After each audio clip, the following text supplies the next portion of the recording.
আলতো ধাক্কা দিয়ে বলল, কিরে কোন ধ্যানে আছিস? সেম আমার ডিজাইনটা ভাইয়াকেও এঁকে দিবি।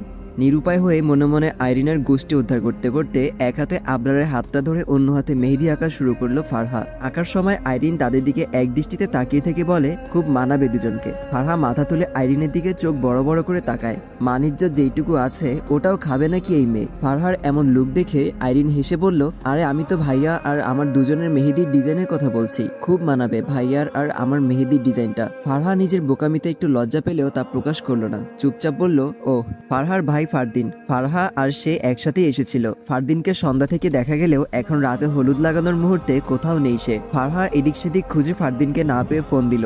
দুইবার রিং হতেই ফোন রিসিভ করে ফারদিন। ফারহা বলে উঠে, সবাই এখানে তোমাকে খুঁজছে, আর তুমি কোথায় গেলে ভাইয়া? আর আবরার ভাইয়া ফোন দিচ্ছে, তুমি ফোন ধরছো না কেন?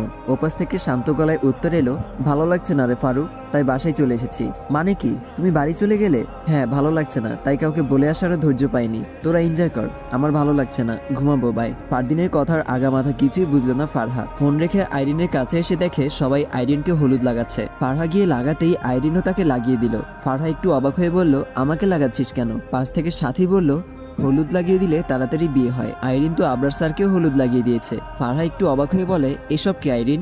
আইরিন একটু হেসে বলল, তেমন কিছু না, তোর আর ভাইয়ার বিয়েটা যেন তাড়াতাড়ি হয়ে যায় তাই। ফারহা লাভ দেওয়া কথার মতো বলে উঠল, জীবনেও না, তোর ভাইয়ের মতো ঘাটতে রাখে আমি তো দূরে থাক, জীবনেও কোনো মেয়ে বিয়ে করবে না। তখনই সাথীর ইশারায় ফারহা পেছন ফিরে আবরারকে দেখে একটা শুকনো ঢোক নিল। সারা মুখে হলুদ মাখায় নাজেহাল অবস্থা। ভেতরে গিয়ে ওয়াশরুমে মুখ ধুয়ে নিল ফারহা। বের হতেই ওয়াশরুমের সামনে সাদাফকে দেখে থমকে যায় সে। পাশ কাটিয়ে চলে আসতে চাইলে সাদাফ দেওয়ালে এক হাত দিয়ে পথ আটকে দাঁড়ায়। ফারহা একটু রাগী লুক নিয়ে বলে, পথ ছাড়ুন আমার।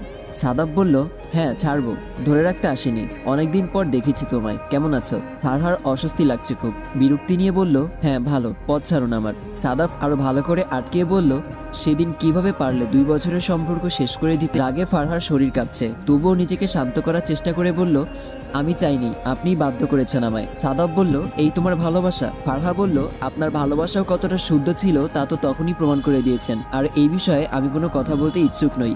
বলেই সাদাফের হাত ধাক্কা দিয়ে সরিয়ে দিয়ে সেখান থেকে হাঁটা ধরে ফারহা। সাদাফ সোজা হয়ে দাঁড়িয়ে তাকিয়ে থাকে ফারহার চলে যাওয়ার দিকে। হলুদ শাড়িতে খুব মানিয়েছে মেয়েটাকে, তার সৌন্দর্যের সাথে শাড়িটা পুরোপুরি মিশে